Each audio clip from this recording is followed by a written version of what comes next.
Hi hello అందరు నమస్కారం ప్రజలారా.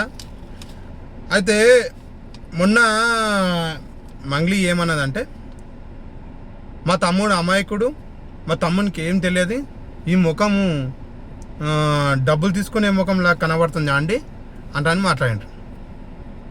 అవునా కదా? ఆ విషయం అందరికి ఎరుకున్నది కదా అందరికీ. అయితే ప్రజలారా, నేను ఒక మాట అడుగుతున్నాను, మంగ్లీకి ఇంత సోయి ఉన్నదా?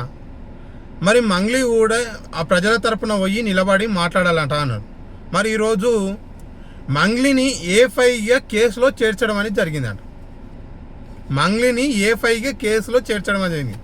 ఇది దాదాపు 200-300 కోట్లు కాదండి, ఇది దాదాపు 1500 కోట్ల వరకు కూడా స్కామ్ జరిగింది అనేసి చెప్తున్నారు.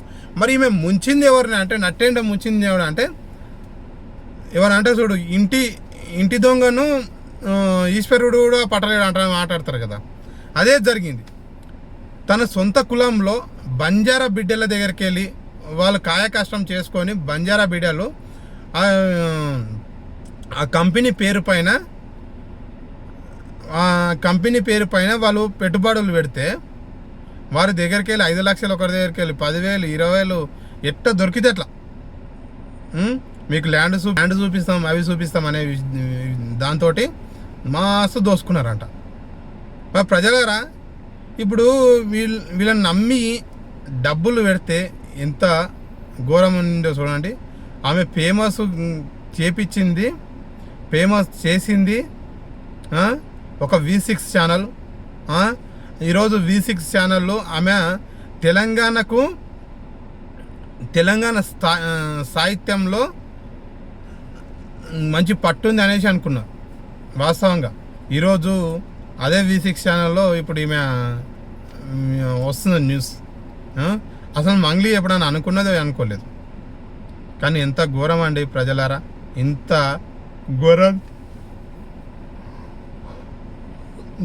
ఘోరంగా పైసలు తీసుకున్నాడం అండి మంగ్లీ.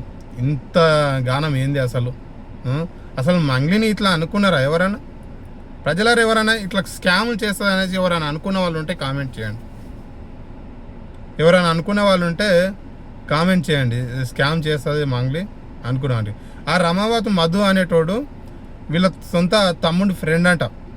మరి ఆ రమావత్ మధు ఎప్పుడు వీళ్ళ తమ్ముడు ఎంబడే ఏ ఫంక్షన్స్ అయినా జరిగే ఉండేదంట. రమావత్ మధును వేరే పోలీసులకు చిక్కకుండా ఉంటే ఆయనను కుకట్పల్లి PS పోయి వాళ్ళు దొరకబట్టుకొని అరెస్ట్ చేశారు. ఈరోజు ఎంత ఘోరంగా, ఈరోజు అన్నావు కదా మంగ్లమ్మ, మాకు ఏం తెలియదండి, మాకు అస్సలే తెలియదు, మేము స్కామ్ చేసే ముఖాలు కనబడుతున్నాయండి, ఇదే అండి మా ముఖం, మా తమ్ముడు ముఖం ఇదే, నీవు కూడా A5గా ఉన్నావంట అందులో చూడు ఒకసారి. అప్పుడే ఎవరన్నా ప్రజలారా, ఒక వేరే తన పేరు చెప్పుకొని డబ్బులు వసూళ్ళకు మరిగితే ఎంబడే పోయి PS కంప్లైంట్ చేయాలి, ఇట్లా నా పేరు చెప్పుకొని పైసలు వసూలు చేస్తున్నారు, వారి సంగతి ఏదో చూడండి అనేసి కంప్లైంట్ చేయాలి. మీరు చేయకుండా ఈరోజు మళ్ళీ నువ్వు మీడియా ముఖాన్ని వచ్చి దబాయించుడు. పాపం అడ్వకేటు ఆయనను నీవు CI తోటి ఆయనను దబాయించుడు. ఆ CI కూడా మంచి గుణపాఠం జరిగింది. హైకోర్టులో పోయి కేసు వేస్తే అసలు అది ఏమంటారు, అసలు టెస్టింగ్ చేయొద్దంట. ఫిర్యాదు ఏమైందని తెలుసుకుని పోయినప్పుడు ఆ టెస్టింగ్ చేయొద్దు అనేది నోటీస్ ఇచ్చిందంట.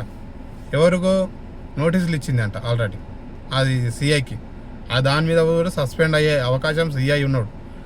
ఈ పోలీసు నా కొడుకులు కూడా కొందరు దొంగలు, ఎవరు డబ్బు ఉంటే వాళ్ళ సైడు మల్లుడు, ఎవరు రాజకీయంగా వాళ్ళు గట్టిగా ఉంటే వాళ్ళ సైడు మల్లుడు, మొత్తం ఇవే జరుగుతున్నాయి. ప్రజలారా, మీరు ఒక్కటే నేను చెప్తున్నా, ఎవరైనా స్కామ్లు తెరలేస్తే ఫస్ట్ పోయి PS కంప్లీట్ చేయండి. ఎంత ఘోరం అసలు, ఇంత స్కామ్ చేయడం.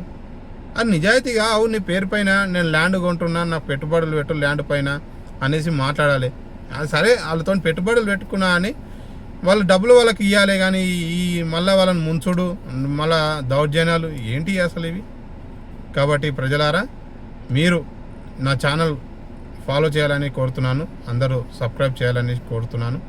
ప్రతి ఒక్కరు కూడా ఛానల్ చూసే వాళ్ళు సబ్స్క్రైబ్ చేయండి, షేర్ చేయండి, కామెంట్ చేయండి. ఓకేనా ప్రజలారా?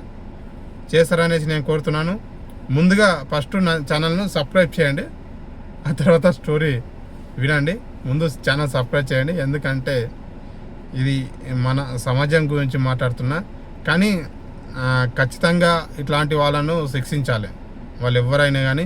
మరి ఈరోజు రేవంత్ రెడ్డి సార్ కూడా రావట్లేరు, అటు చంద్రబాబు రావట్లేరు, మంగ్లీ పైన రియాక్షన్ తీసుకున్నట్లేరు.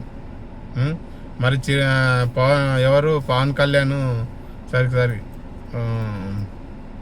పవన్ కళ్యాణ్ కూడా రావట్లేడు. ఇంకొకరు ఎవరు ఉండు కదా, మన రేవంత్ రెడ్డి సార్ ఉండు కదా. రేవంత్ రెడ్డి సారు అల్లు అర్జున్ తొక్కిసలాలు జరిగితే ఆ పాప తరపున నిలబడి చేసిండు. మరి ఇప్పుడు ఈ ప్రజల తరపున కూడా నిలబడాలనేసి కోరుతున్నాం. అందరూ షేర్ చేయండి, కామెంట్ చేయండి, లైక్ చేయండి ఫ్రెండ్స్ అందరు.